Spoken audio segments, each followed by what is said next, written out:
ಹಸಿರೀಕರಣದ ಹೆಸರಲ್ಲಿ ದಾಬಸ್ಪೇಟೆಗೆ ಬಿಬಿಎಂಪಿ ಹಣ, ಬೆಂಗಳೂರಿನ ತೆರಿಗೆಯ ಹಣ ದಾಬಸ್ಪೇಟೆಯಲ್ಲಿ ವಿನಿಯೋಗ ಆಗ್ತಾ ಇದೆ.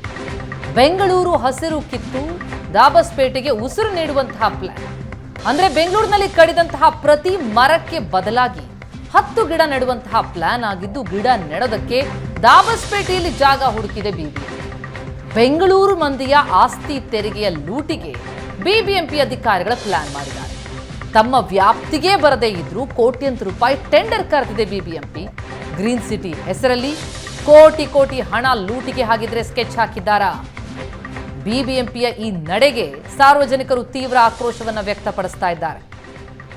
ಬೆಂಗಳೂರಿನಲ್ಲಿ ಕಡಿದ ಪ್ರತಿ ಮರಕ್ಕೆ ಬದಲಾಗಿ 10 ಗಿಡ ನೆಡುವಂತಹ ಪ್ಲಾನ್ ಮಾಡಿದ್ದಾರೆ. ಆ ಪ್ಲಾನ್ ಒಳ್ಳೆಯದು ಹೌದು, ಆದರೆ ಎಲ್ಲಿ ಗಿಡ ನೆಡೋದಕ್ಕೆ ದಾಬಸ್ಪೇಟೆಯಲ್ಲಿ ಜಾಗ ಹುಡುಕಿದೆ ಬಿಬಿಎಂಪಿ. ದಾಬಸ್ಪೇಟೆಯಲ್ಲಿ ಗಿಡ ನೆಡೋದಕ್ಕೆ 24 ಕೋಟಿ ರೂಪಾಯಿಯ ಟೆಂಡರ್.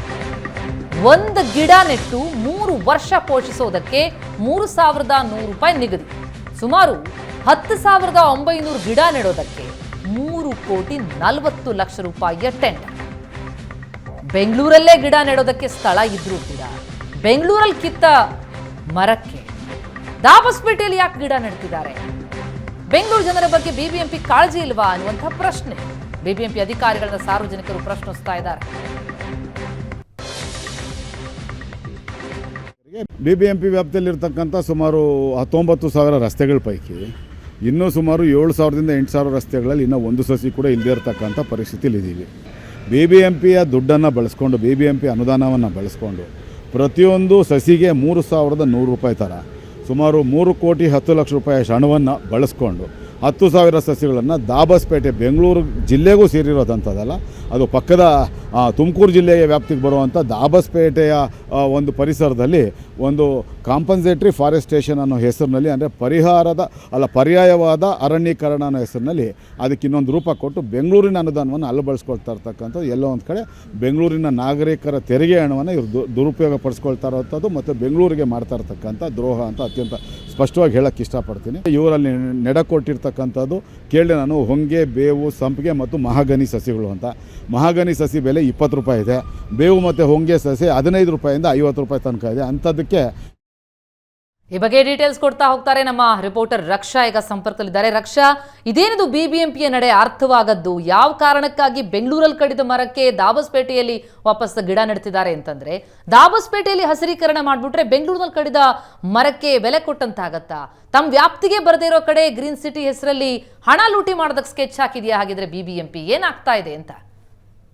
ಪ್ರತಿಮಾ, ದಾಬಸ್ಪೇಟೆನಲ್ಲಿ ಗಿಡ ನೆಡಬೇಕು ಅಂದ್ರೆ ದಾಬಸ್ಪೇಟೆದೇ ಆದಂತಹ ಅಲ್ಲಿದೆ ಆದಂತಹ ಒಂದಷ್ಟು ಇನ್ಕಮ್ ಸೋರ್ಸ್ಗಳಿರುತ್ತೆ. ಜೊತೆಗೇನೆ ಅರಣ್ಯ ಇಲಾಖೆನೂ ಕೂಡ ಈ ನಿಟ್ಟಿನಲ್ಲಿ ಕ್ರಮವನ್ನ ವಹಿಸಬಹುದಾಗಿತ್ತು, ಇಂತಹ ಕಾರ್ಯಕ್ರಮಗಳನ್ನ ಮಾಡಬಹುದಾಗಿತ್ತು. ದಾಬಸ್ಪೇಟೆಯಲ್ಲಿ ಗಿಡ ನೆಡೋದ್ರ ಬಗ್ಗೆ ಯಾರ ಒಂದು ವಿರೋಧವೂ ಇಲ್ಲ. ಆದ್ರೆ ಬಿಬಿಎಂಪಿಯ ಹಣದಲ್ಲಿ ದಾಬಸ್ಪೇಟೆಯಲ್ಲಿ ನಡೀತಾ ಇರುವಂತಹ ಹಸಿರೀಕರಣದ ಬಗ್ಗೆ ಸಾಕಷ್ಟು ಅನುಮಾನಗಳು ಶುರುವಾಗಿರ್ತಕ್ಕಂಥದ್ದು.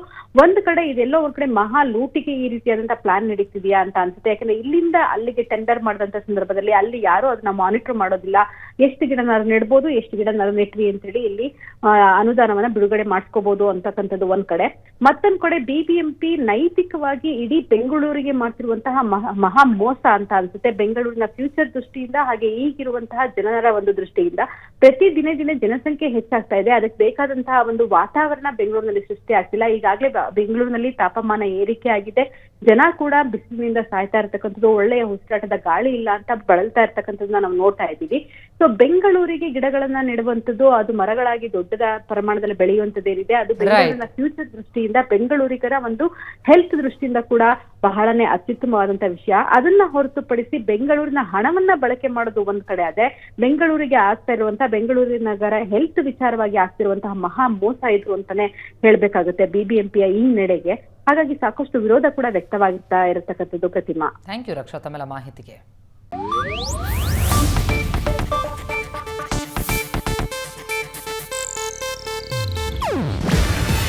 ಇದು ಏಷ್ಯಾನೆಟ್ ನ್ಯೂಸ್ ನೆಟ್ವರ್ಕ್ ಪ್ರಸ್ತುತಿ. ನೀವು ನೋಡ್ತಿದ್ದೀರಾ ಏಷ್ಯಾನೆಟ್ ಸುವರ್ಣ ನ್ಯೂಸ್.